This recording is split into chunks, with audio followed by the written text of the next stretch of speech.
Hey, everybody, welcome to Father's Day Live. I'm your host, Mal Hall, and my co host, also full time host, Erik Rivera. And we're back for another week. Excited to be here talking about Father's Day, or not Father's Day, talking about parenting.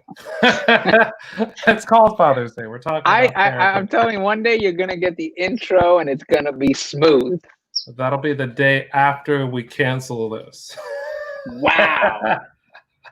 Just real quick, because I know a lot of people are tuning in and they're gonna be expecting Robert Kelly. Robert Kelly could not make it today. He had a scheduling conflict, but we got him for next week. I don't know which way to go. I don't know. Yeah. But he called me. He had a scheduling conflict, but he'll be on next week, guys. So bear with us. It's gonna be our first guest. I was a little nervous, dude, because I was like, how does this work? Because it's always been just you and me, Right. a two-man sport. But I think it's going to be fun to just like get more dads on as guests, and I think we can get like single moms on that are basically mom and dad, single dads as well, and just like it'd be fun to just talk parenting with other people. Right. Now here's a question. Would you ever let your mom come on? What? did the service cut out right there? Oh, what? It sounded like you... What's up, Joseph? Would you ever let your mom come on and be a guest on the show? Since she was like a single mom and you talk a lot about her in your act. Hold on, I think what? she'd be is my Wi-Fi cutting out? I don't know if the Wi-Fi is working, but it sounds like you're saying some pretty stupid shit right now. Is mom a person non grata for? No, I think we could get my mom on, but I mean, I would be holding my breath the entire time. Who knows what my mom's gonna say? Yeah, you look nervous. You look nervous about having your mom on. Like no. You're like, are you scared she's gonna? Is Erik? Wait, hold on. Dan just said, is Erik hitting on your mom? No, I'm not hitting on his mom. But to me, it's just funny to watch Mal squirm because exactly he has no idea what she's gonna say. She's sort of like my mom. Like my mom, whenever I've taken her to events and stuff, and like people will ask me, "Oh, thanks for coming," and then like they turn to her. I'm always like, I hold my breath, like, yeah, don't say anything fucked up. Yeah. What a shout out to Steiny, by the way. Dan is a concert promoter, so he's just like us. We're like off the road and not really doing shows, and it's like during the pandemic, do our careers exist? And the answer is kinda? Question mark?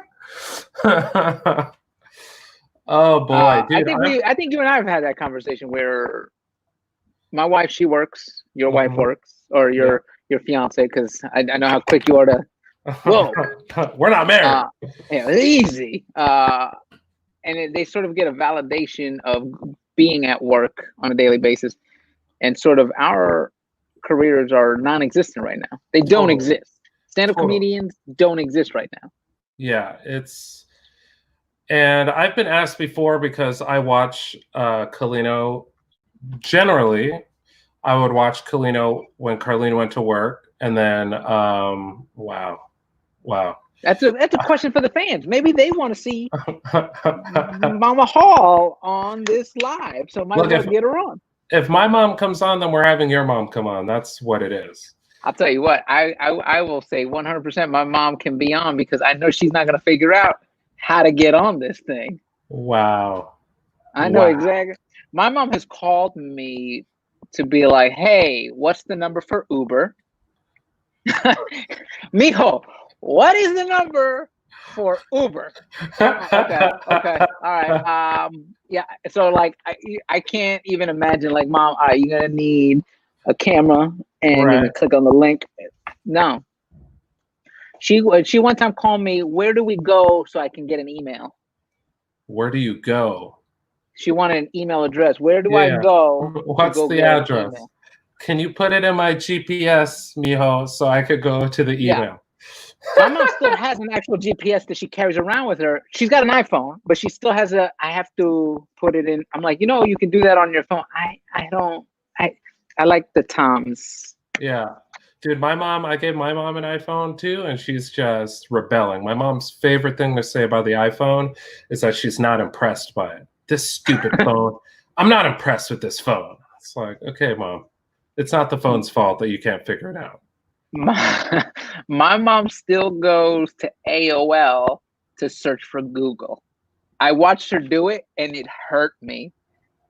Like she was on my sister's laptop, and she asked me, I forgot what it was. She asked me, I was like, "Hey, just Google it." She goes, "Okay." WW. She still types all the W's. I'm like, oh my god. .AOL.com. Then she went into a little search bar, typed in Google, and I was just like, wow, this is. I was like, you could just. I let it happen because I was curious to see what she was doing. I was like, wait, why is she going to AOL? She's gonna. Oh, you could have just Google. Okay. HTTP / www.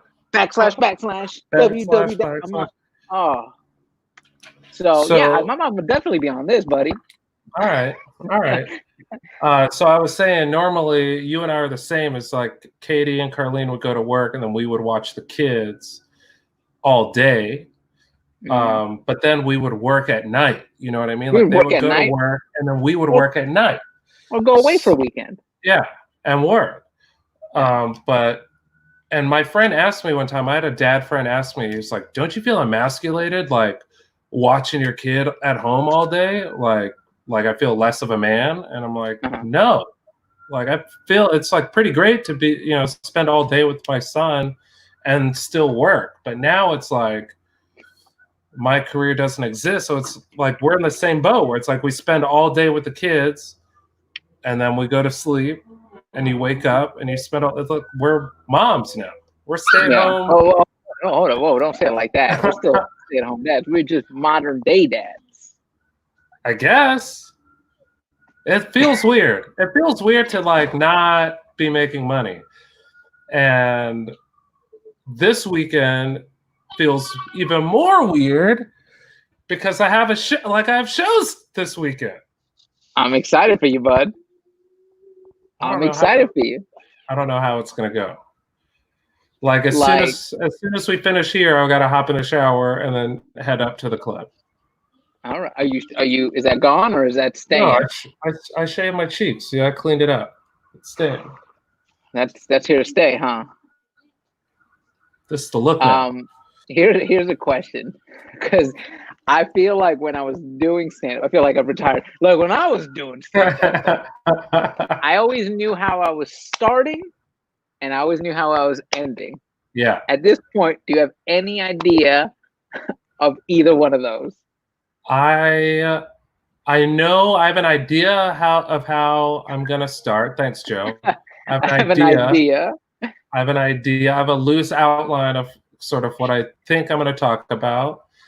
But bro, I haven't done 45 in real life. Like we did the virtual show. I did an hour, but I was drunk, and it's like that's different. I'm at my house. 45. And I forgot 2 jokes on the virtual show, so now I'm kind of nervous. I'm gonna forget the closer. Yeah. Here's the other question, and it's so funny to hear you go, "Oh, I have an idea," because you've always been someone who's so calculated. I've always seen you like this. I go to this.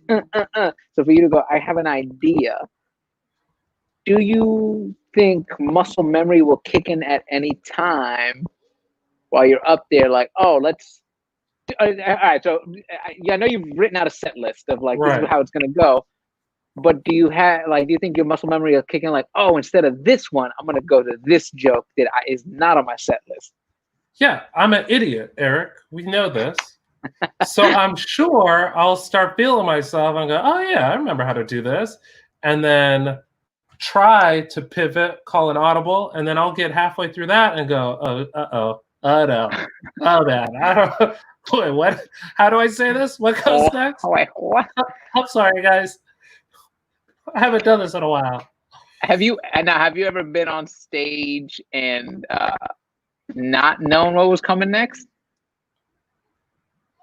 I mean, yeah, like in the beginning. In the beginning, I would do full sets where I was like, I'm not going to have a set list. I'm just going to improv the whole thing. But not recently where I just go on stage and kind of like, well, here we go for an hour. Like I've always, I think I told the story here when I first started doing comedy. I bought this goofy leather band that Express They had like little grooves, and so I could put the set list. And I always, all right, that's what I'm doing, because I didn't want to forget anything. Yeah, so the bullet points. And then, as you do it more, you have the repetition. You're like, all right, I know from here I go to that, to that, to that, to that, to that, get to the closer. Like when you first start, it's like I just got to get to the closer. Yeah. Once I get to the closer, it's happening. I'm good. Yeah. And then things have gotten easier as it progressed. But the one time I do remember being on stage and not knowing what was coming next was when I did the Tonight Show. Like I knew I practiced the set, but that was the first time I was on stage and the words were just coming out, and I didn't know what the words were as they were coming out. And that's what I envision.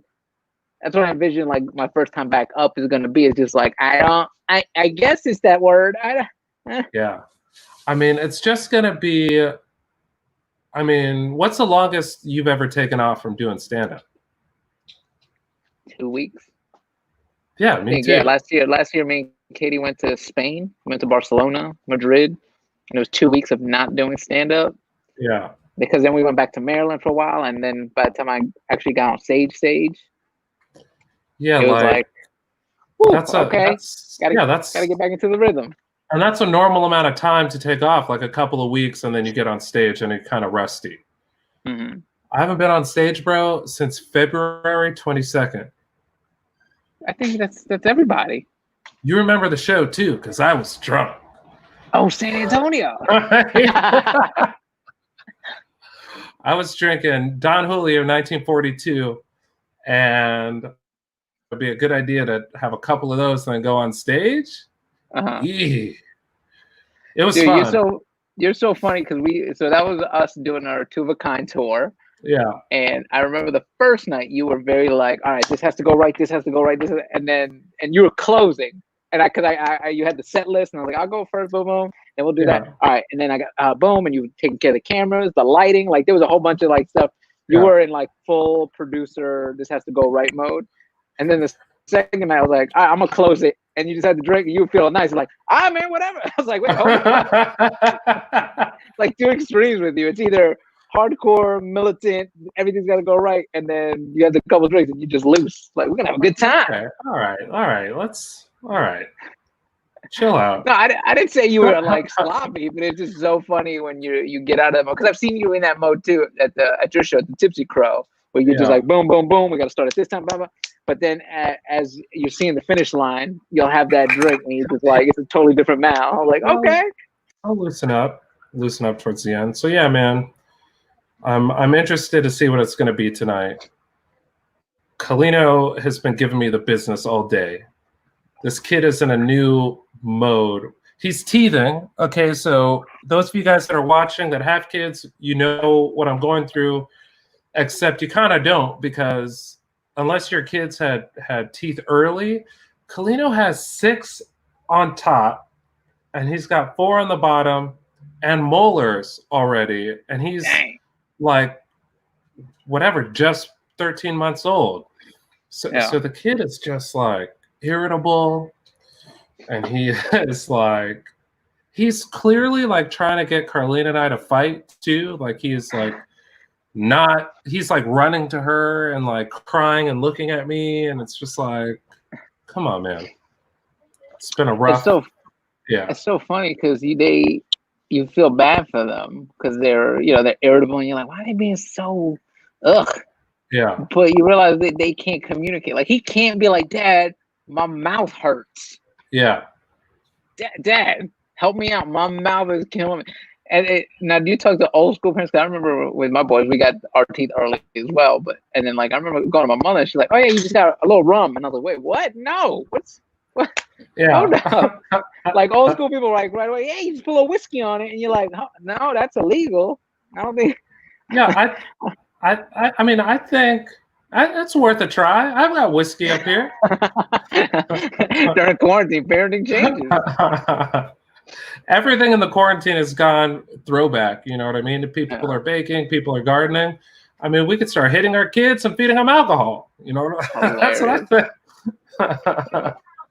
Well, it's so funny because I did want to talk about this. Hold on one sec, because little guy's here. What's up, bud? Yeah, go get it. We're outside in case everybody notices the background is different.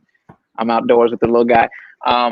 I found this New York Times op-ed piece on parenting during the quarantine because it's so funny. Like, I think people see us or people watch celebrities on social media and don't, because you don't put up on social media like, yo, I can't with Kalino today. He's giving me the business. You put up a cute little picture and it becomes this like, oh, life is easy and awesome. And I think people sometimes forget that no, you're just putting up the highlights on Instagram. Sure. You're just putting up the highlights on Facebook and Twitter. But there are those moments of, as a parent, where you're just like, I don't know if what I'm doing is right, and I feel like I'm giving up here. Yeah. So I was reading the article, and I wanted to go through some of these with you because I was like, I know some of them you can't go through because he's not old enough. Like one of the things here, Wait, and hold on. Really quick before you get into that list, I want to know what do you know what this is? Yeah, it's a necklace that you wear. It's like these giant beads so that they can chew on them. I think it's some kind of silicone. Okay, good tip, Joe. I'll check that out. I had no idea what he was talking about. I was like, I hope Eric knows. Joseph said he posts meltdown photos. That's awesome. So here's one that this guy he wrote in about because she just collected a bunch of like different people, like, it's not going well, and sometimes you feel alone when things aren't going well, like you right now, like talking about the teething, right? There's times it's easy to go, I'm the only person going through this, and then boom, somebody like Joe comes in like, yo, get this, and you're like, oh, there's other people sharing this pain. So one of the parents wrote in, he was like, I don't know when the last time I did classwork with my kid was, because this was all new to everybody. I got Julian, who's in first grade, and there was times where like me and Kate were like, yo, did you do the classwork with him? I'm like, nah, did you? Because we're not teachers. And then you start feeling like a bad parent. You're like, am I a bad dad here that we're not doing this classwork? Or I mean, you're probably a good dad and just a terrible teacher. What'd you do in school today, Julian? Nothing. Here's another parent, and this one I want to talk to you about. He's the main bullet point on this is the quarantine's been so tough that there's been times where he's cried, and he's like, I've cried more in front of my kids than my father ever did. Well, I mean, now, let's be honest. Old school dads, like, they didn't know, like, crying. What? They would not cry. Did you ever see your pops cry? No. Yeah, I don't think I ever seen my pops cry. No. Have you cried in front of Kalino? No. No, it's coming. There's been like I didn't cry when he was born, and people shit on me for that. No, you're not supposed to cry then, because you don't have that connection. We talked about that. You don't have that connection like a mom does. Like, it just came out of her, and it's connected in its life, and you were inside of me, and you're just like, yo, somebody wipe that baby down. But some dads are like, they see the birth of their child and they have a moment where they are crying because they're emotional about it. And I was just like, and I didn't. I just didn't. It's like, why would I cry right now? But you're going to cry. It's coming. I'm here to warn you that the crying is coming. And you know why? Okay, remember a couple weeks ago when I said F America's Funniest Home Videos because they're anti-dad? Right. I'm going to say another one today. And this might be controversial, but screw Disney and Pixar. Why they always got to kill the dad? That's where they're going to get you, Mal. Now, that's where they're going to get you. From The Lion King to, did you see The Good Dinosaur? No. Kalino's going to get into dinosaurs. And you'll be like, oh, this is a good movie to watch with him. And then all of a sudden you're like, wait, why is the dad? Dude, we just saw Onward. The new one that came out about like the trolls and goblins. Mm-hmm. Dad's gone. Dad's gone. Dad is gone. At what level of crying are you? You Michael Jordan meme crying? Are you like? No, but not like you're not like but you like, oh my and then you just start holding them tighter. And like Maddox is at the age, he's like, he'll hug me, and I was like, all right, bud, I'm gonna live forever. And Julian's like, get your shit together, dude. What are you? Julian's like, get off, Dad. It's a movie, bro. Yeah, I am anti-Disney and Pixar, dude. If you, as a dad, have not cried at a Pixar or Disney movie where the dad just they stop drawing him, then you're dead inside. You're dead inside. Or you know the difference between the screwdrivers, this. Look, see, Joseph. Yeah, I cried at Coco. Joseph, I cried at Coco too. Now, I cried for two different reasons. Have you watched Coco, Mal? No. All right. First of all, there's the end scene. I don't want to give anything away if you haven't watched Coco, because you're gonna watch all these movies with your kid, and then you're gonna cry. But I cried because you've seen me where I go on these rants about Latin representation on television and the big screen. Dude, I took my son Julian, because Maddox wasn't around at the time, and his three cousins, three little white girls. Two of them blonde, blue-eyed. Boom. They're watching the movie. They're like, okay, all right, whatever. They're not really into the movie. The other one, I don't know, because they're going to like the land of the dead. Julian turns to me and he's like, Dad, he looks just like me. I just started bawling. That's a moment. I was like, what? Dude, because as a kid, you don't think about you watch TV shows and stuff and like you emulate somebody, but you don't realize that they're not culturally relatable to you sometimes. Right. And then this is the first time this kid at the age of like 5 or 6 sees a little kid that looks just like him on the big screen. Blows his mind. So I'm crying during that. And then the end scene, I was just a mess. The snot, that one I was ugly crying. Really? Yes. In the movie theater, chaperoning other kids? Dude, you know what? I'll tell you, without Kalina, watch Coco. If you do not cry now, I'm going to put our friendship on the line here. I guarantee you will cry. Bro, I don't cry very often. I guarantee there will be tears. I could count on one hand the number of times I've cried in like the last 10 years. What was the last thing that made you cry? The last thing that made me cry. Yeah. The last thing that made me cry was. It wasn't Kalino's birth. No. So I cried at my buddy Tyrone's wedding. I was the best man, and I was doing the speech, and I formatted the speech. I was because no one knew I was a comedian, so I was like, I'll do some funny stories about each one of them, and then I'll close it with like something nice at the end, like none of that happened. Personal. No, I crushed with the two stories, and I started getting into the sentimental stuff, and I felt it coming. I felt it coming, and I don't know about you or you guys watching, but I hate when people are crying but still trying to carry on whatever they're talking.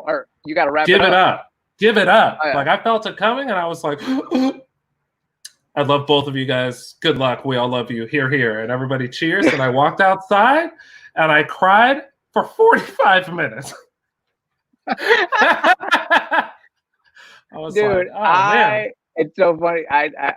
So my friend Nathaniel, who I was friends with during all of high school, he got married, and I was in the wedding party. I wasn't the best man. I was the wedding party, right? And he made his little brother his best man, and I was like, yeah, cool. He's like, I hope you don't take offense. I was like, nah, man, that's your family. I get it. Cool. At the wedding, so the whole time I'm going, I'm like, I'm not talking. I'm cool. Yeah. At the wedding, his brother gives a speech, and it was just like he was younger, so it was just like, man. So yeah, she's cool. Yeah. Like kid, he was like barely getting out of high school. His speech was trash. So he wasn't professional. So I'm watching the speech unravel. I was like, just in case they ask me, I'm gonna boom, boom, and then sentimental. I'm just like, I'm prepping as a comment. I was like, just in case. And then sure enough, hey, can you say a couple words? Sure. Same thing. Let me get the funny out. I think the first thing I said was like, they asked me to do this. I'm a little off guard. I'm not used to doing this in front of large crowds, which got a laugh because at that point everybody knew I was a comic. Okay. I told another funny story, and I was like, I'm good, dude. As soon as I was like, man, Nate, we I said, oh, I was like, what the hell was that? And I tried to go again because I was like, I got this whole thing for I was like, Nate, I love you guys. Good luck. Dude, everyone came up to me afterwards like, we love that you did the funny stuff and we love that you got emotional. Because his brother was just very like, yeah, whatever, Yeah. cool, done. But the same thing, dude. I don't know why the emotional just broke me up. Yeah. All right, so the crying. So you will cry in front of Kalino. It's like you're never gonna tell him not to cry. No, I would never tell him not to cry. I'm not that dude. I You're not think gonna be that dad. we Like, all suck it know up. I'm not that dad. Yeah. But yeah, I don't look at what Joe says here. Everyone is really proud to jump on Team Carlene, dude. If you don't cry Coco, you switch it. Oh my gosh.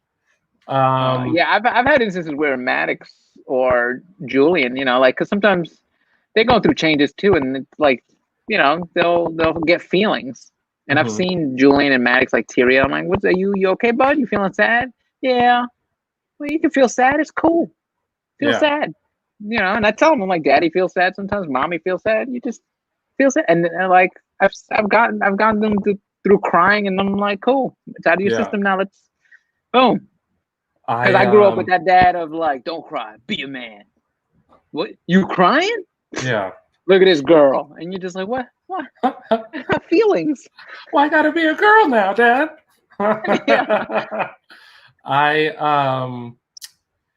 Yeah, we didn't like. My mom kind of taught us to not cry, which is interesting. But yeah, just in life, I'm the rock for a lot of people that I have close relationships with, because I'm able to just take things and process and not get emotional. I can cut through that. So I know that Carlene is going to be the crying one, and I'm going to be the one that steps in and it's like, your game was trash. Right. I don't know why you're crying. Why you crying? Here's another one. So some people have felt a level of unhappiness at home, and I think that happens with this new reality. Like, us not having stand up. We've gone through ups and downs. And again, we don't post that on Instagram. Like, but I've called you like, yo, I'm feeling down. Yeah. I don't know what's happening. You called me. You're feeling down. And I think a lot of times we feel like, because we have our kids in front of us watching us, like, nah, I got to be strong for this kid. Yeah. That's not healthy. Yeah, I mean, yeah, it's not, but it's kind of what you have to do.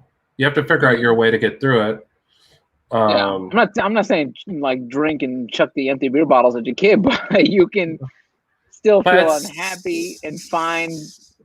I think the good thing that you and I have done.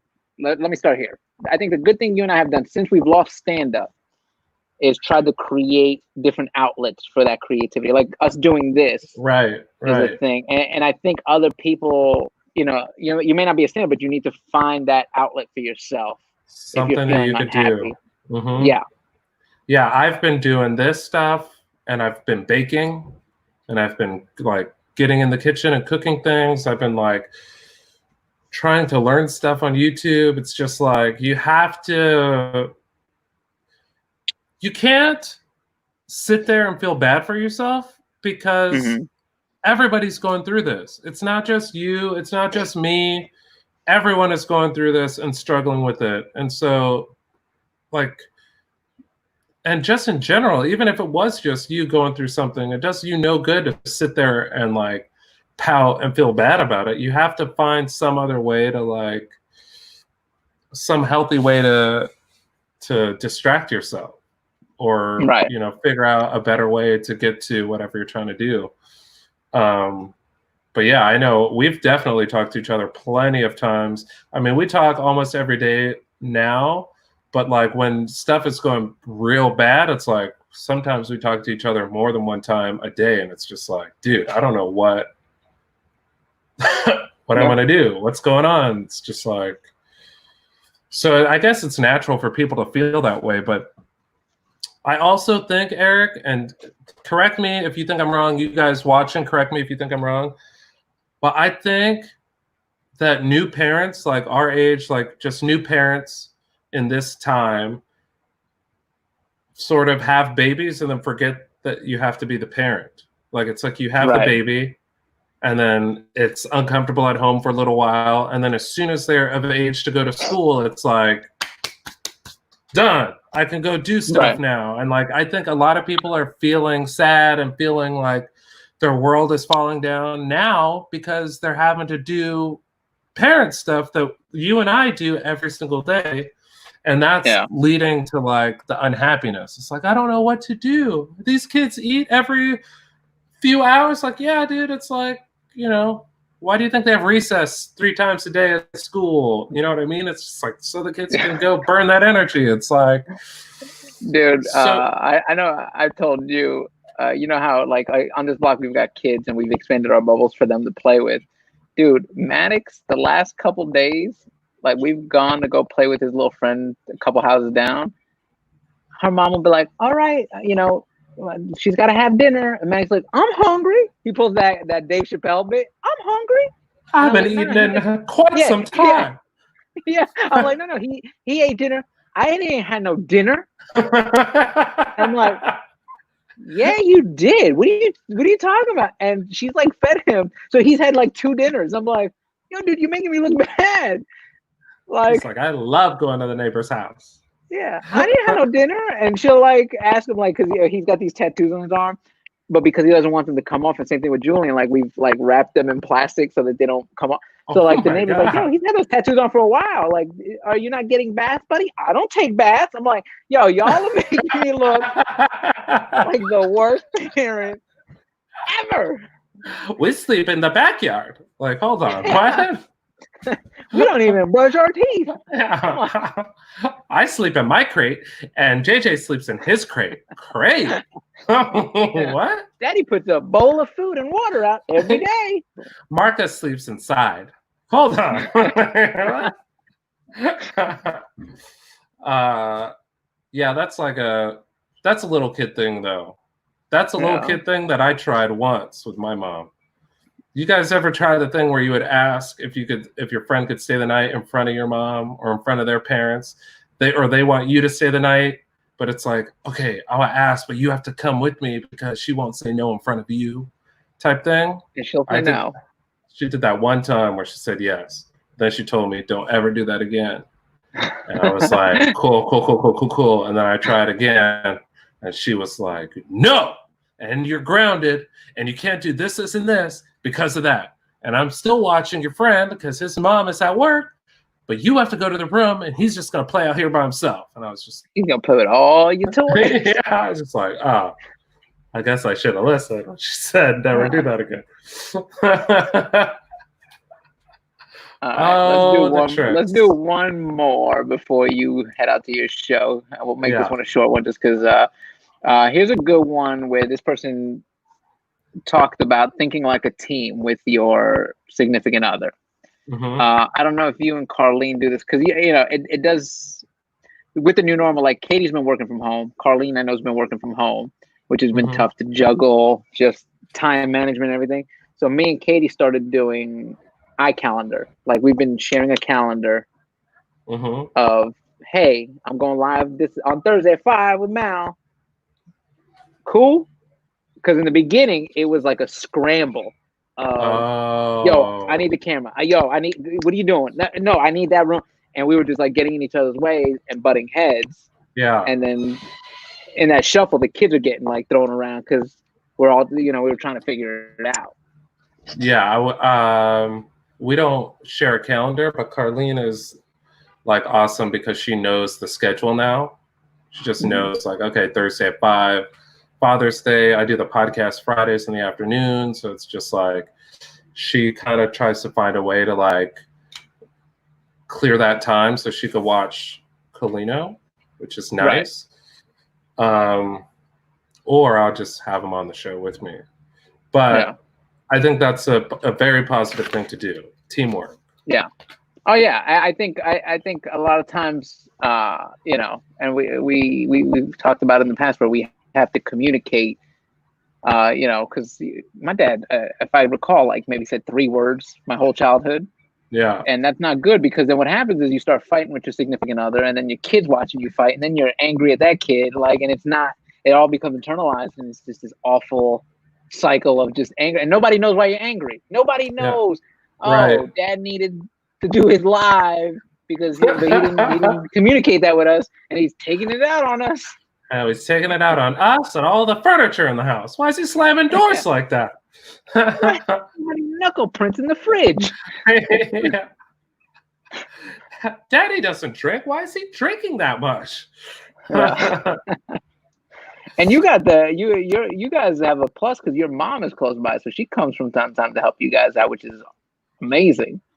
It's pretty great. And we're in the process of moving to my mom's house right now. So like my world is complete. Talk about getting turned upside down. Literally before this started, I had people on OfferUp. We're giving furniture away that we're just going to throw away. So I had a couple come and pick up the bookshelf, and just like everything's starting to get in boxes. It's just like moving is trash. And I'm trying to like make sure I get all that done while watching Kalino, while getting my art out, and like. Dude, I hate moving. We've done it so many times. We moved cross country too. But the funny thing to me is the first couple of boxes are so neatly organized, packing like the plates, and then the last couple of boxes just like whatever, boom, right in. Just take that drawer out. Hold on. So team management, be on the same page with your significant other, whether it's sharing a calendar, and communicate, fellas. I know that's a lot. It's hard sometimes for guys and for dads to communicate. Like, I know I had to go to therapy to learn how to communicate, but I think that's the big thing to do is we got to communicate. Yeah, man, because I didn't know how. How long have you been going to therapy? I would say it's been like 3-4 years on and off. Thank you. Because what happens with and I hate to make this like a boys and girls thing, but girls, from a young age are taught, from even from games, like, oh, we're gonna play house and we're gonna do this, we're gonna do that. So they're, taught to share their feelings, and like what we were saying. And with guys, it's like, stop crying, don't shut up, go play.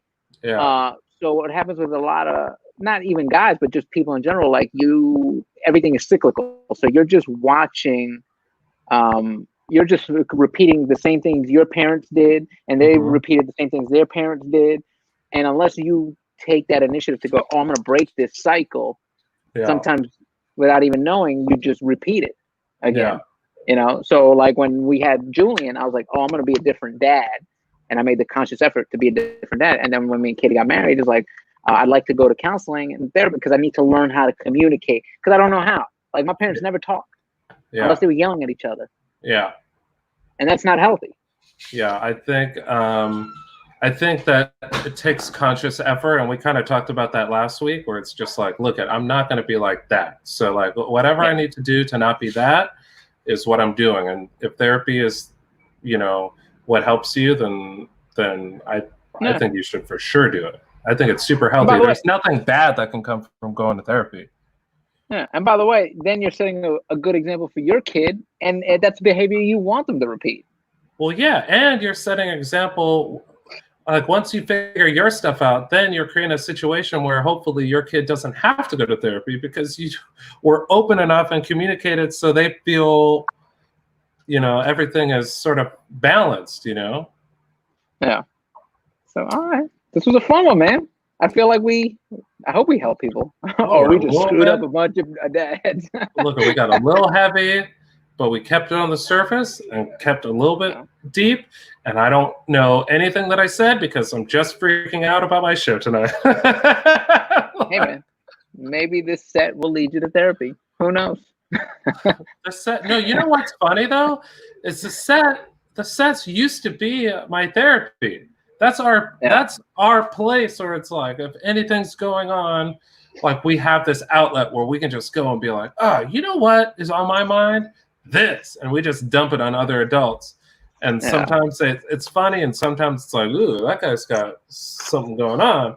But it's like, what show are you coming to, Joe? Oh, you're this show. You're talking about this show. You're looking for this show. But yeah, I'm looking forward to it, and I'll let you know tomorrow Dude, how it goes. you know what the most frustrating thing is, and I'll let you go with this. You ever go up on stage hot about something, and you just start talking about it, and it's just killing, and then you try to repeat it, and nope, because you don't have that same emotion behind it. Yeah. Like, whatever just happened that day, like, can you believe this guy gave me a ticket or whatever is going on? And the way you deliver it that night is just golden, with everyone's in stitches. And then you're like, oh, okay, cool. I'm gonna say that again. And then you do it the second night, and people are like, eh. Sometimes it's not even the second night. Sometimes you do it on the early show, and you're like, "Ugh, for sure doing that on the late show." And then the late show comes, so it's like cricket. Yeah. Look at that. Joseph said he's going to try to make one of the shows this weekend. Nice. All right, you guys. Well, dude, I'll let you go get ready. I'm sure I'll get a phone call on the way there.